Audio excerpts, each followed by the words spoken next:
everyone, again this is Sveti and I will be your facilitator for part 3 of our workshop.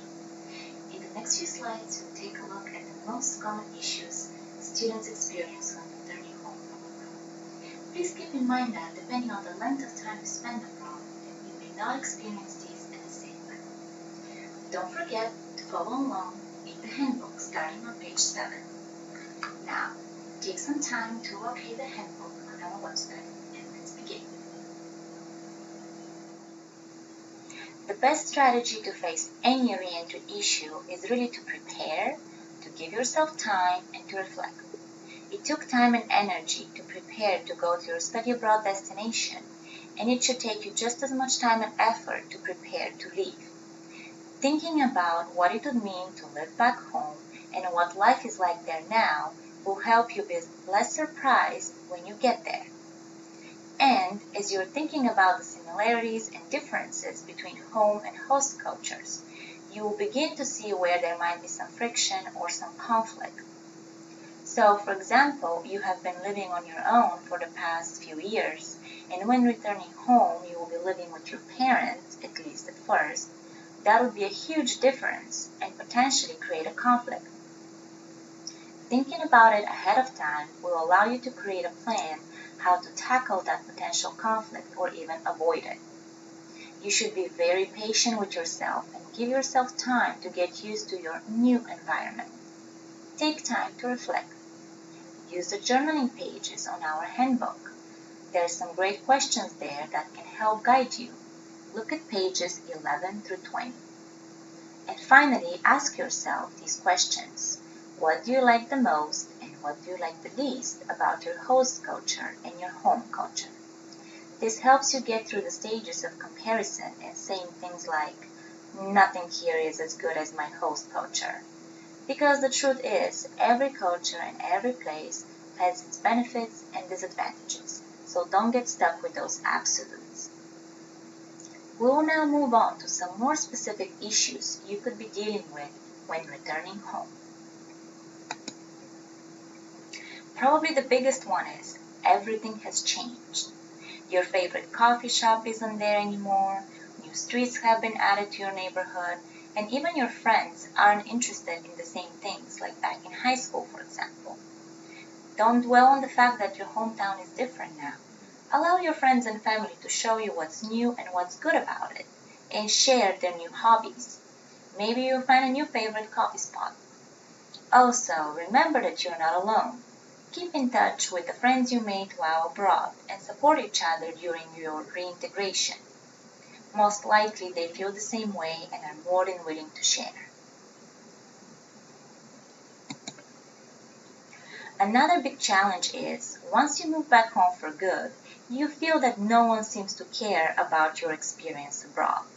While you were visiting briefly during breaks, everyone wanted to meet up and hear your stories, but things are different now.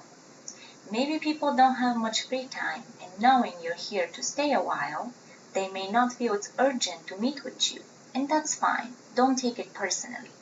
Schedule lunch or afternoon tea ahead of time. Plan to meet one friend a week, or give a presentation on what it's like to study abroad at your high school or a local language center. You may also feel that people don't understand you and conversations are rather shallow. It is hard for people who have never traveled or lived abroad to relate to your stories, and that's normal. But everyone enjoys listening to interesting and funny stories, so practice storytelling and find ways to relate the conversation to your local setting. And have a prepared short answer to common questions you anticipate being asked. I remember when I would visit my country, Bulgaria, everyone asking me, how is life in the US? And that is a very big question that requires a long answer. The thing that irritated me the most is when after I gave my somewhat short answer, my friend would say, oh really? My cousin actually visited LA for a couple of months last summer and he told me something very different.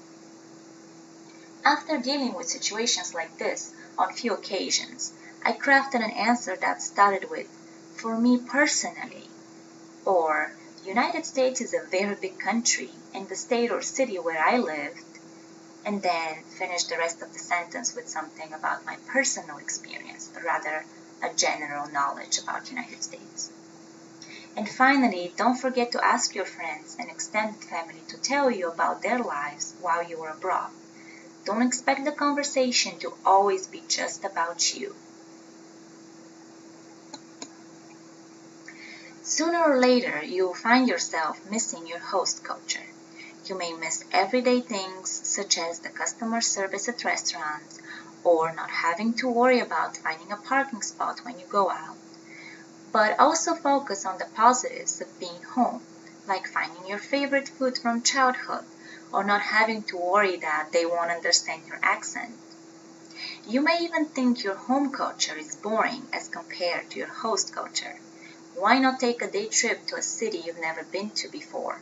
There are new and exciting things back home. You just have to make an effort and discover them. And you can stay in touch with your host culture by keeping in contact with the professors or other friends you made abroad. Or simple things as watching movies and reading articles. And why not preparing a meal from your host country for your family? A very common issue students experience when returning home is not knowing how to convey and apply the new skills they have learned. If you know you will be looking for a job upon returning home, do some research ahead of time and make sure to draft a resume according to the style accepted back home. Have a friend who works in an industry you're interested in take a look at your resume, or even seek the services of a professional who can prep you for the job search. Think about how your experience abroad makes you a better candidate for any job. Have you acquired any new skills? If you need practical experience back home, maybe volunteer at a college fair or other events for students going abroad. Or join local clubs or charitable organizations and build your local network.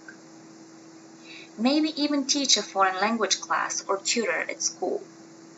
Also, there might be other Xavier University alumni living in your home country or city, not just international students, but Americans who now live abroad.